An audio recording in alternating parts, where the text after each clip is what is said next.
우리 누가복음 15장에 나와 있는 탕자 본문으로 로스 앤 파운드라는 제목으로 시리즈 설교를 했는데 오늘 여섯 번째 마지막 시간입니다. 잔치가 교회가 되는 신비, 잔치가 교회가 되는 신비라는 제목으로 말씀을 나누도록 하겠습니다. 여러분, 우리나라에 고독사 예방법이라는 게 있는 게 아십니까? 고독사 예방법. 고독사는 뭐죠? 외로워서 외롭다고 죽나요, 사람이? 물론 그런 것도 있을 수 있겠지만 주변에 돌봐주는 사람이 없어서 여러 가지 사인은 여러 가지 이유들이 있더라고요. 근데 어쨌든 홀로 이제 죽는 사람들입니다. 2021년에요, 우리나라에서 고독사 예방법을 제정을 했습니다. 여러분, 국가가 법으로 이렇게 제정을 했다라는 건 뭐예요? 실제로 그러한 일들이 빈번히 일어나고 있고 국가적인 차원에서 개입해야 될 정도로 중대한 문제라고 판단을 했기 때문입니다. 연간 고독사하는 인구수가 3,000명 정도가 된대요. 3,000명. 그러면 하루에 평균 9명에서 10명이 홀로 생을 마감하고 있다라는 사실입니다. 목회 데이터 센터 연구소의 조사에 따르면 외로움에 대해서 한번 조사를 했거든요.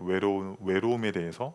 그래서 두 대상을 분류를 했어요. 교회 다니는 사람들과 그리고 교회 안 다니는 사람들. 우리는 보통 이제 세상 사람들이라고 이렇게 호칭을 하는데, 먼저는 교회를 다니지 않는 사람들, 예수님을 믿지 않는 사람들에게 당신은 외롭습니까? 라고 물었을 때 몇 퍼센트가 외롭다고 대답을 했을까요? 54%가 외롭다고 대답을 했습니다. 그러면 교회를 다니는 사람들 있잖아요. 그 사람들은 몇 퍼센트가 외롭다고 응답을 했을까요? 한번 물어볼게요. 외로워요? 외로우세요? 네. 나만 외로워? 같이 외로운 것 같은데. 교회 다니는 사람들 중에요, 46%, 거의 절반 되는 사람들, 두 명에 한 명이 외롭다고 대답을 했어요. 그러니까 교회를 다니는 사람이나 다니지 않는 사람이나 외로움을 느끼는 것은 별반 차이가 없다라는 거예요. 교회 내에서도 외로움을 느끼는 이유들이 있대요. 교회를 다니는데 교회 내에서 외로움을 느끼는 이유가 몇 가지 있는데, 첫 번째 이유는요, 마음을 터놓고 이야기할 사람이 없대요.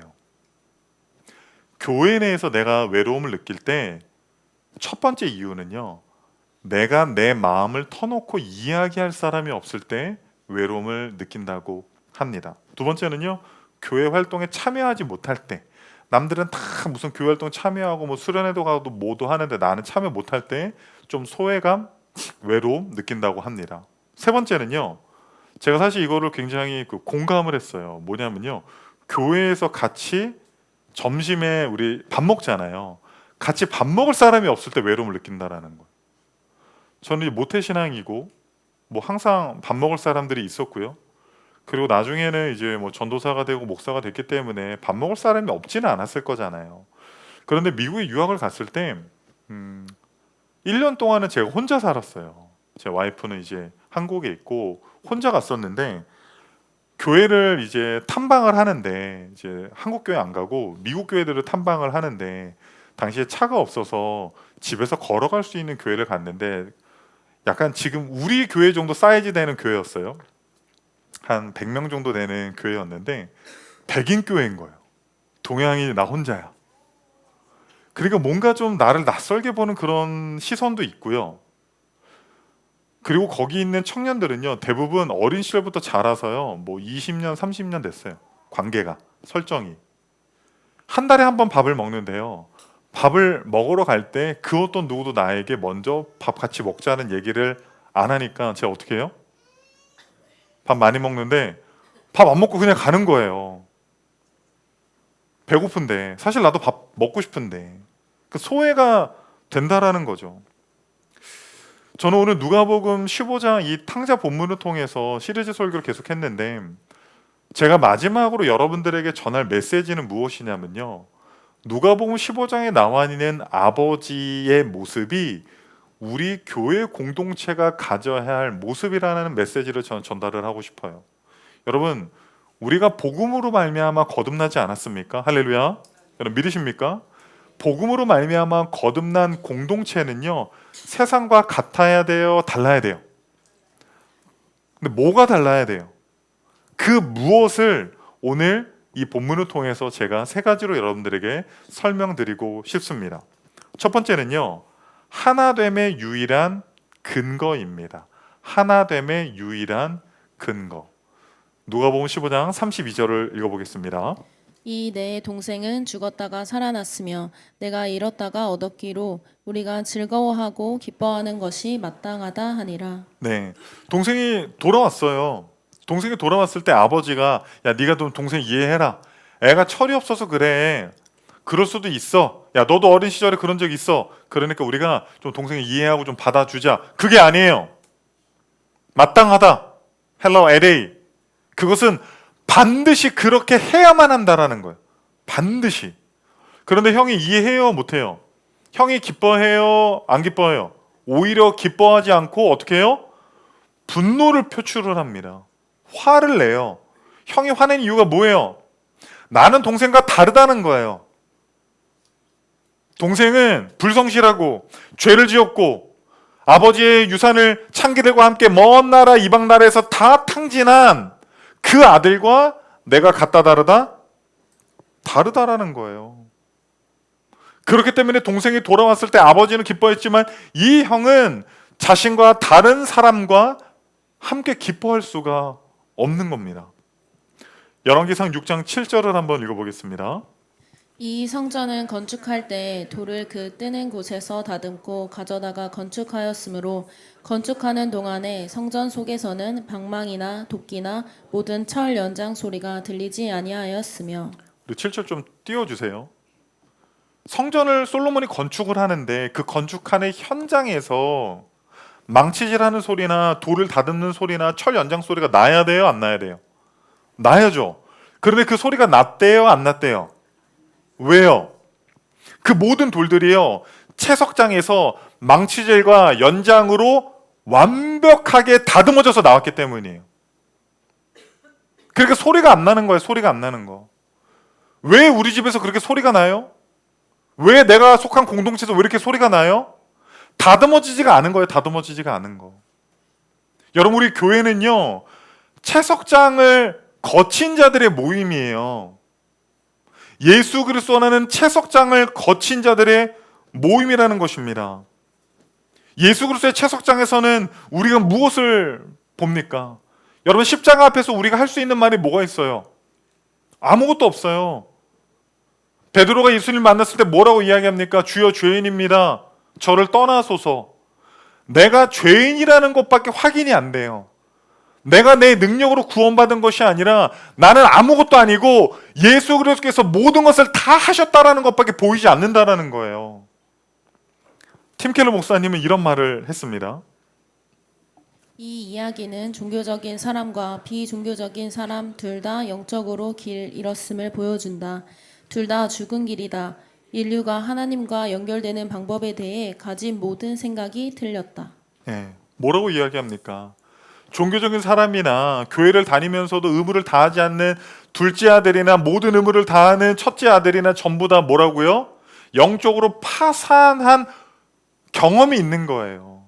똑같이 십자가 앞에서 여러분들 중에 신앙생활을 잘 하시는 분이나 신앙생활을 그냥 설렁설렁 하시는 분이나 똑같이 그리스도 앞에 섰을 때는 어떠한 경험을 했다고요? 주여, 저는 죄인입니다. 제가 한 건 아무것도 없고 오로지 주님께서 100%다 하셨습니다. 나는 아무것도 아닙니다. 그 예수 그리스도의 채석장을 전부 다 거친 사람이라는 거예요. 여러분, 세상은 어떤 공동체로 모입니까? 유사성이라는 공동체로 모이죠. 비슷해야 돼요. 비슷해야 돼요. 지금 우리나라 러닝 인구가요, 1,000만 명이래요. 1,000만 명. 5명 중에 1명은 뛰고 있다라는 거예요. 근데 여러분 왜 안 뛰어요? 그렇게 많이 뛰는데. 저도 이제 그 러닝 시작한 지 얼마 안 됐는데 러닝을 하기 전에는 자전거를 탔어요. 근데 당시 자전거를 탈 때요, 자전거 타는 사람들이 너무 많아가지고요, 어떤 때는요 위험할 정도였어요. 위험할 정도. 자동차 막히는 것처럼요 자전거 타는 구간이 막혀요. 그런데 요즘은요 자전거 타는 사람들이 너무 좋아요. 두 가지로 좋아요. 왜냐면요, 첫 번째, 자전거 타는 사람이 없어요.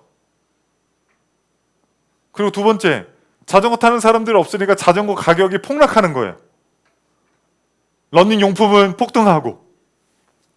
여러분, 자전거 타는 사람이랑 러닝하는 사람 같이 모일 수 있어요? 안 돼요. 공통점이 없잖아요. 유사성이 없잖아요. 그럼 세상은요 한 그룹핑이 될 수가 없어요. 세상이 그룹핑하는 요소들이 무엇입니까? 학벌, 돈, 배운 것들, 관심사. 유사성이 없으면 모일 수가 없단 말이에요. 공동체가 될 수 없다라는 거예요. 그런데 교회는 어떠한 경험이 있는 거예요. 학벌이 다를 수 있어요. 심지어 정치를 바라보는 관점, 세상을 바라보는 관점, 세계관이 다를 수도 있어요. 그러나 우리의 공통점은 뭐예요? 십자가 앞에서 나는 아무것도 아니라는, 그리스도께서 다 하셨다라고 하는 그 공통의 파산했었던 경험, 그 경험이 우리를 하나로 만들어주는 거예요. 이 사람이랑 나랑 성격이 비슷해서, 이 사람이랑 나랑 관심사가 비슷해서, 이 사람이랑 나랑 사회적 지위가 같아서 같이 순모임을 하고 교회 공동체가 되는 것이 아니라 그리스도 앞에서 영적으로 파산했었던 그 공통점이 우리를 하나 되게 만드는 줄 여러분 믿으시기 바랍니다. 두 번째는 무엇입니까? 실패해도 안전한 곳입니다. 22절 한번 읽어보겠습니다. 아버지는 종들에게 이르되 제일 좋은 옷을 내어다가 입히고 손에 가락지를 끼우고 발에 신을 신기라. 아들이 돌아왔을 때 어떤 옷을 입고 있었어요? 그쵸? 어디서 일했죠? 돼지우리에서 일했죠. 그럼 옷에 뭐가 묻어 있었겠어요? 그 진흙과 배설물들, 더러운 것들이 묻어 있었겠죠. 제가 아들이었으면요 조금 열심히 일해서 돈 조금이라도 벌어서 좀 깨끗한 옷 입고 갔을 것 같아요. 근데 이 아들은 어때요? 이 아들은 어때요? 있는 모습 그대로 가는 거예요. 더러운 모습 그대로 가는 거예요, 아버지에게. 그리고 아버지가 마을에 들어오는 그 아들을 보면서 그 아들을 맞이할 때 그 아들의 모습을 보고 부끄러워해요, 안 해요? 부끄러워하지 않아요. 그 누더기 입은 모습 그대로 그 옷을 벗기고 씻기고 좋은 옷을 입히고 실패했지만 그 실패한 그 아들을 절대로 부끄러워하지 않는다라는 거예요. 여러분, 복음은요 우리를 괜찮은 사람 만드는 게 아니에요. 복음은 우리가 답 없는 사람이라는 것을 깨닫게 하는 거예요. 아, 답이 없구나. 난 진짜 답이 없구나. 우리를 완전히 발가벗기는 거예요. 우리가 얼마나 추한 사람인지, 우리가 얼마나 답이 없는 사람인지, 우리가 얼마나 누더기 옷을 입고 있는지, 그것을 드러내는 것이 복음이라는 것입니다. 보네포 목사님은 이런 말을 했습니다. 경건한 공동체는 죄인을 허용하지 않지만 참된 공동체는 우리가 서로에게 죄인으로 설 수 있을 때 비로소 은혜의 공동체가 된다. 경건한 공동체는 어떻대요? 죄를 허용하지를 않아요. 경건한 공동체는요 계속 그냥 지적해요. 왜 기도 안 해? 왜 예배 안 왔어? 왜 성경 안 읽어? 왜 뭐 안 해? 왜 수련회 안 왔어? 너 왜 뭐 안 해? 계속 이렇게 지적을 해요. 그런데 참된 공동체는 어떻대요? 우리가 서로에게 죄인으로 서는 거예요. 여러분들 중에는요 매일 와서 기도하시는 분도 있어요. 처음부터 그랬어요? 언제부터 그랬어요? 언제부터 그랬어요? 무한한 하나님의 사랑을 받은 이유잖아요. 성경 몇 독했어요? 주일 한 번도 안 빠졌어요? 제가 군대에서도 주일 지키려고 얼마나 노력했는지 몰라요. 진짜 그 나중에 수련회 가면 풀게요. 그 군대 썰, 축구한 썰 아닙니다. 근데요, 한 번 빠졌어요. 을지훈련할 때.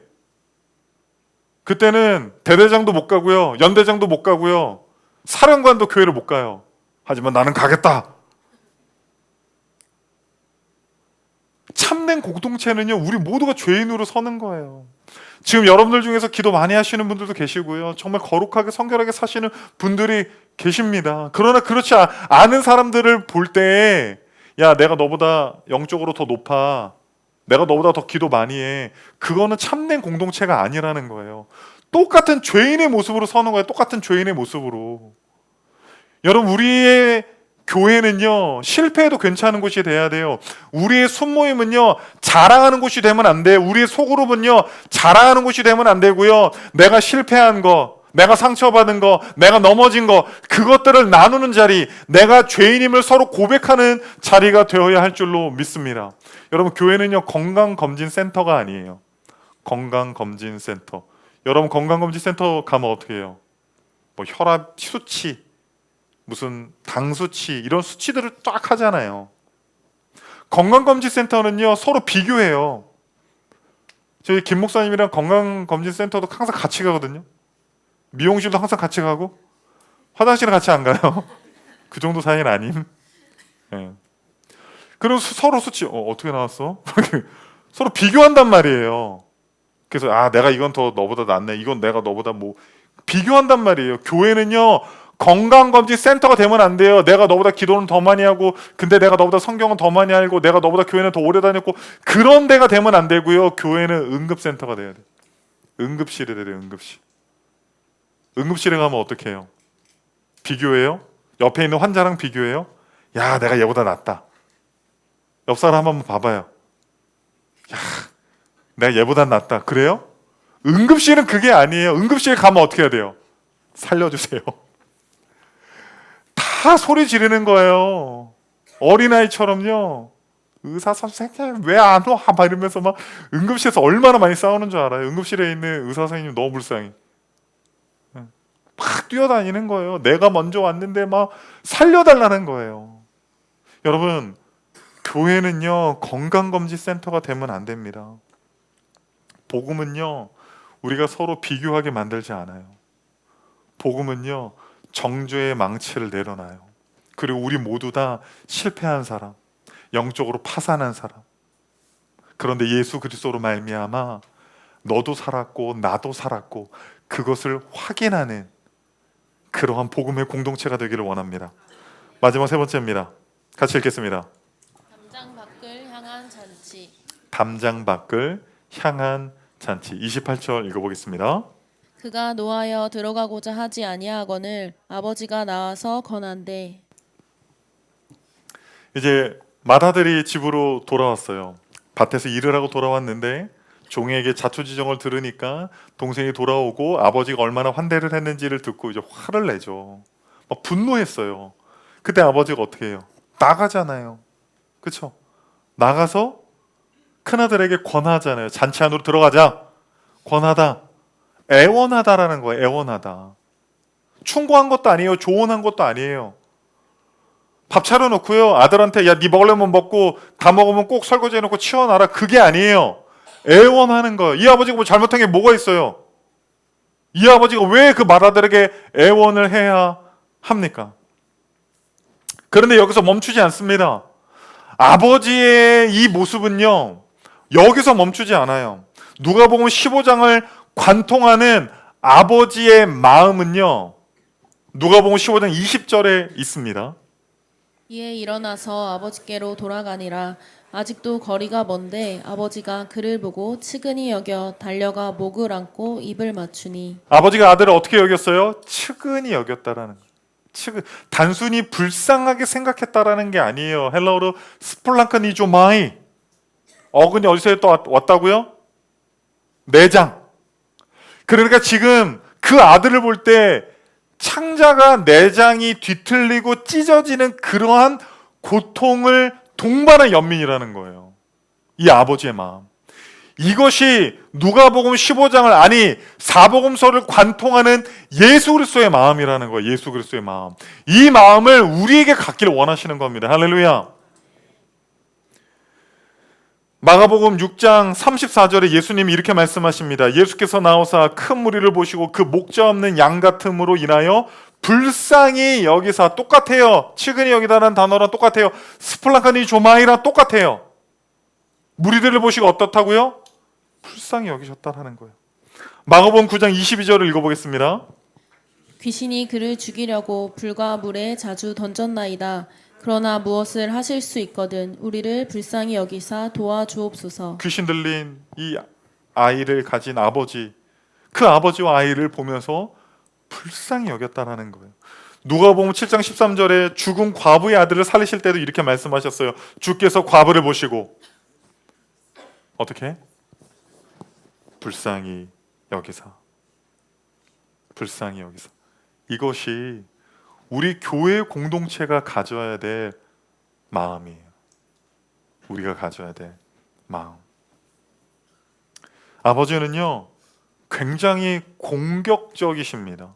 어떤 측면에서 사랑이 공격적이에요. 환대가 공격적이에요. 둘째 아들이 집 나갔다가 돌아올 때 그 둘째 아들이 아버지에게 오는 속도보다 누가 더 빨리 달려갔어요? 아버지가 더 빨리 달려갔어요. 그리고 그 아들과 더불어서 잔치를 벌이고 있는데 큰 아들이 분노하고 있을 때, 잔치 밖에서 분노하고 있을 때 어떻게 했어요? 종을 시켜서 그 큰 아들 들어오라고 그래. 저 건방진 자식. 그게 아니었어요. 안방으로 들어오라고 그래. 거기서 기다린 게 아니에요. 아버지가 뛰어나갔어요. 누구를 위해서? 큰 아들을 위해서. 이 아버지는요, 환대를 하는데 공격적으로 하는 거예요. 음식이 있습니다. 우리 집에 많은 음식이 있어요. 그런데 배고픈 사람이 우리 집 문을 똑똑똑 두드렸을 때, 아, 당신 배고프군요. 음식을 주는 게 아니에요. 두드리기 전에 음식을 가지고 뛰어다니는 거예요.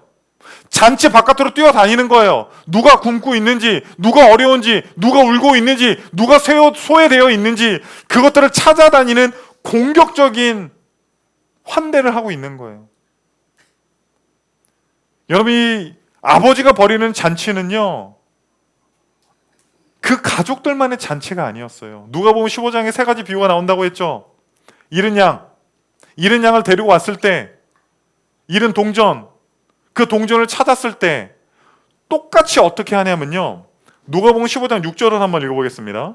집에 와서 그 벗과 이웃을 불러 모으고 말하되 나와 함께 즐기자. 나의 잃은 양을 찾아내었노라 하니라. 잃은 양을 찾았을 때 잔치를 벌이죠. 가족들끼리 해요? 누구랑 해요? 벗과 이웃이에요.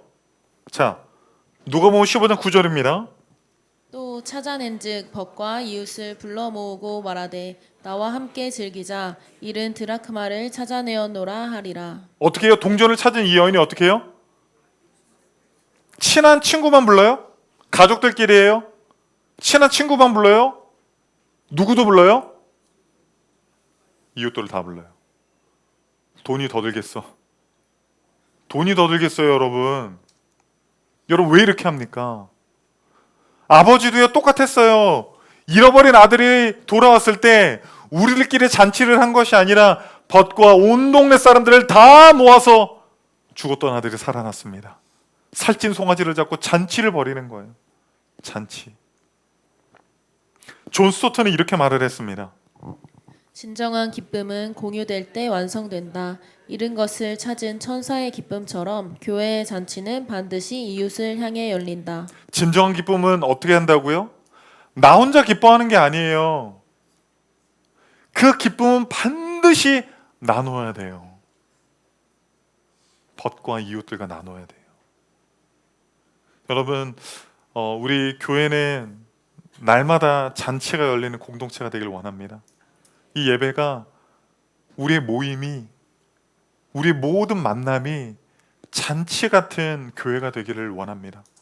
그런데 여러분, 우리가 만난 그 예수 그리스도를 만난 그 기쁨 있잖아요. 우리가 용서받은 그 기쁨 있잖아요. 그 모든 것들이요, 우리들만의 잔치가 되면 안 돼요. 우리들만의 잔치가 되면 안 돼요. 곱창 좋아해요? 얼마 전에 곱창 먹고 왔어요. 많이 먹었어요. 무한리필이거든요. 어떤 집사님이 그 곱창집을 다녀왔어요. 무슨 예수를 만난 사마리아 여인처럼 막 뛰어왔어 나한테. 목사님, 오늘 곱창집을 다녀왔는데요. 말을 못해 그냥 거의 꼭 가야 된다고. 거기는 목사님 꼭 가야 된다고. 청년 3명을 데리고 갔습니다. 곱창집을. 무한리필이라는 걸 얘기를 안 했어요. 가서 얘기를 했습니다. 한 자매가 그 얘기를 듣고 수련회 때보다 더 밝은 얼굴을 했어요. 넷이서 5판을 먹었습니다. 남자 하나에 여자 셋인데도 1인당 한 판 이상씩 먹은 건데 라면도 먹었습니다. 그러니까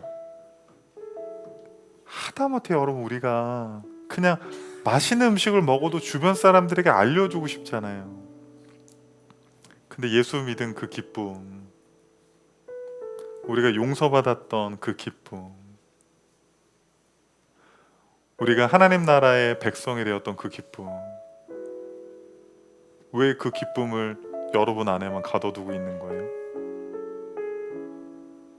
왜 우리 가족끼리만 잔치하는 거예요? 왜 우리끼리만 잔치를 하고 있는 거예요? 아버지는요, 잔치 바깥으로 나갔어요. 큰아들 없다고 잔치가 안 되는 게 아니에요. 지금 주인공은 누구예요? 이 잔치를 벌인 주인공은 누구예요? 아버지잖아요. 아버지의 돈으로, 아버지의 자산으로, 아버지의 집에서, 아버지의 살찐 송아지로. 큰아들 없어도 괜찮다라는 거예요. 그런데 그 큰아들을 데리러 가잖아요. 누더기 옷을 입고 걸어오는 그 둘째 아들을 향해서 뛰어가잖아요.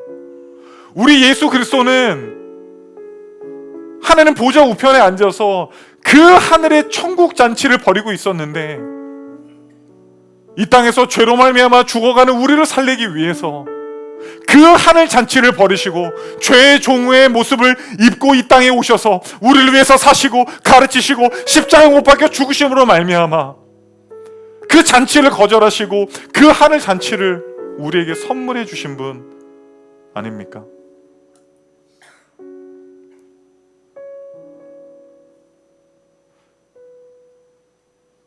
마땅히 즐거워해야 됩니다. 마땅히 기뻐해야 합니다. 오늘 말씀을 정리하도록 하겠습니다. 첫 번째, 우리가 하나 될 수 있는 이유가 뭐예요? 예수 그리스도 때문이에요. 우리는요, 생각도 다 달라요. 배경도 다 달라요. 학벌도 다 달라요. 전공도 다 다르고 생각도 어쩌면 생각이 같을 수가 없어요. 경험이 다른데, 공부한 게 다른데, 살아온 인생이 다른데 어떻게 생각이 같을 수가 있습니까?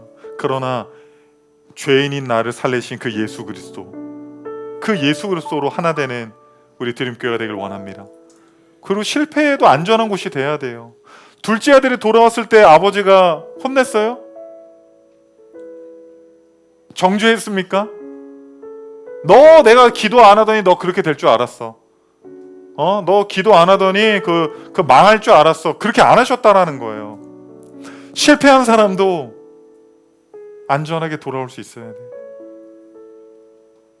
승리의 기쁨만 나누는 것이 아니라 우리의 속으로는요, 힘들어도 가끔씩 성도님들이 상태가 안 좋으면 교회를 안 와요. 저는 사실 이해를 못 하겠습니다. 왜냐? 여러분, 목욕탕 언제 가요? 목욕탕 언제 가요? 목욕탕 가기 전에 머리 감고 양치하고 깨끗이 씻고 갑니까? 목욕탕은 더러운 사람이 가는 거예요. 교회는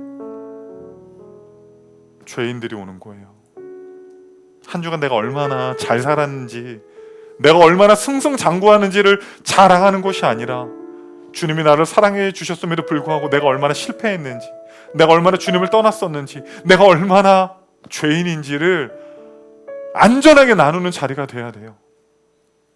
목사라고 해서, 순장이라고 해서, 그 어떤 누구라고 해서 더 높이 있을 수 없습니다. 우리 모두는 다 죄인입니다. 죄인으로 서로 마주합시다. 그리고 우리의 잔치는요, 담장 밖을 넘어가야 돼요. 우리들만의 잔치가 되면 안 돼요. 스플랑크 니조마이, 측은히 여기는 마음. 우리가 서로가 서로를 그렇게 바라보길 원합니다. 그리고 우리 교회 공동체, 이 잔치 밖에 얼마나 많은 사람들이 있어요. 우리 가족들이 있고, 우리의 자녀들이 있고, 우리의 부모님들이 계시고, 우리의 친구들과 우리의 이웃들이 그 잔치 밖에서, 어떤 사람은 교회를 향해서 분노하는 사람도 있고, 어떤 사람은 둘째 아들처럼 먼 나라에서 쾌락을 쫓아 살아가는 사람들이 있습니다. 그런데 그 모든 두 아들을 이 잔치에 앉히기 위해서 뛰어나가신 아버지의 마음, 달려나갑시다. 우리에게 주신 기쁨을 우리끼리만 누리는 것이 아니라 담장 바깥으로 나가서 많은 사람들을 이 잔치에 초대하는 우리 모두가 되기를 소망합니다.